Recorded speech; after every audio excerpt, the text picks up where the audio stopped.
ওম জয় মা জগদীশ্বরী। বন্ধুরা, আশা করি আপনার সকলে ভালো আছেন। আপনাদের ভালো থাকার জন্যই, ভালো রাখার জন্যই কিন্তু আমার প্রত্যেকটা এপিসোডে আসা।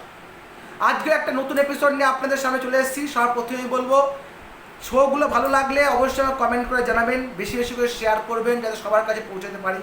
আর নিচে http যে লেখাটা আছে সেখানে ক্লিক করে চ্যানেলটা সাবস্ক্রাইবটা করে নেবেন। অবশ্যই চ্যানেলটা যদি সাবস্ক্রাইব থাকে, প্রত্যেকটা ভিডিও আপনাদের বারবার করে ইনস্টল করতে হবে না, অটোমেটিক আপডেট হয়ে যাবে, আপনি সরাসরি দেখতে পারবেন। আর বেল আইকনটা অবশ্যই প্রেস করে রাখবেন, তো নোটিফিকেশানে আপনাদের অবশ্যই সবার আগে আপনাকে জানাবে যে নতুন নতুন কোন কোন ভিডিও আপডেট হচ্ছে, যা ভিডিওর দ্বারা আপনাদের জীবনে যে সমস্ত প্রবলেমগুলো ফেস করছেন সেই সমস্ত প্রবলেম থেকে যাতে আপনারা সরাসরিভাবে মুক্তি পেতে পারেন। তাই সেরকমভাবে আজই আলোচনা করবো দুটো রাশি নিয়ে, সেটা হচ্ছে কন্যা আর সিংহ।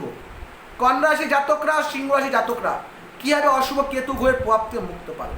তো কন্যা সিংহ রাশি জাতকরা খাতা পেন বার করে লিখে নিন, অশুভ কেতু গ্রহের প্রভাব থেকে কীভাবে রক্ষা পাবে। তো কেতু গ্রহ বলেছিলাম, কেতু গ্রহ মানুষের জীবনকে রাতারাতি পরিবর্তন করে দেয়।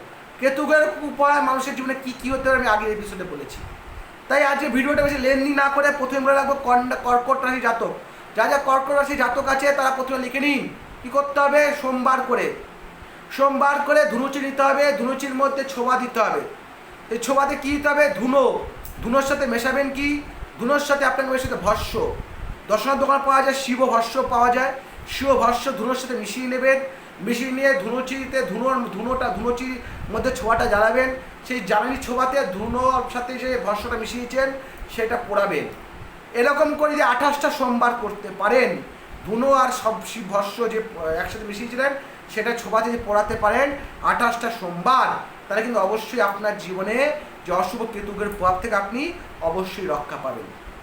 তো বোঝা গেল, এটা গেল কর্কট রাশি জাতকদের জন্য। এবার যে সিংহ রাশি জাতক তারা কী করবে? যারা যে রাশি সিংহ তাদের কী করতে হবে? রোববার করে, মনে রাখবেন সিংহ রাশি জাতকরা করবে রোববার করে ধুনুচি নিতে হবে, ধুনুচির মধ্যে ছোবা দিতে হবে। সেই ছোবাতে কী দিতে হবে? ধুনোর সাথে মিক্সড করবেন কি? লাল চন্দন। ধুনোর সাথে লাল চন্দনটা মেশাবেন, মিশিয়ে রোববার করে 25টা রোববার। কটা রোববার? 25টা রোববার। 25টা রোববার সেই ধুনুচির মধ্যে যে ছোবাটা দিয়েছেন সেই ছোবার মধ্যে ধুনো আর লাল চন্দন মিক্সটা দিয়ে পোড়াবেন 25টা রোববার। এতে করে কী হবে? আপনার সিংহ রাশি জাতকদের জীবনে কেতুর প্রভাবটা আছে, অশুভ কেতু প্রভাবটা কিন্তু আস্তে আস্তে কমবে আর তারা ভালো থাকবেন। আর চিরস্থায়ী যদি কর্কট রাশি আর সিংহ রাশি জাতিকারা কেতু গ্রহের প্রভাব থেকে বাঁচতে চান, একবার হলেও ফোন করবেন আর সঠিক প্রতিকারটা করে নেবেন। অযথা দিক ভ্রান্তের মতো এদিক ওদিক ছুটবেন না, কারোর বদ পাল্লায় পড়বেন না। একবার যদি তন্ত্র জ্যোতিষশাস্ত্রে বিশ্বাস থাকে একবার হলেও জানাবেন, অবশ্যই আপনাদের সকল সমস্যা থেকে মুক্তি পেয়েই আমি তবে ছাড়ব। মনে রাখবেন, সকল সমস্যা থেকে মুক্তির একটাই নাম, তান্ত্রিক রুদ্র। তাই আজকে এখানে রাখি, নেক্সট এপিসোডে আবার আপনার সাথে দেখা হবে নতুন বিষয় নিয়ে। সকলে মঙ্গল হোক, সকলে ভালো থাকবেন।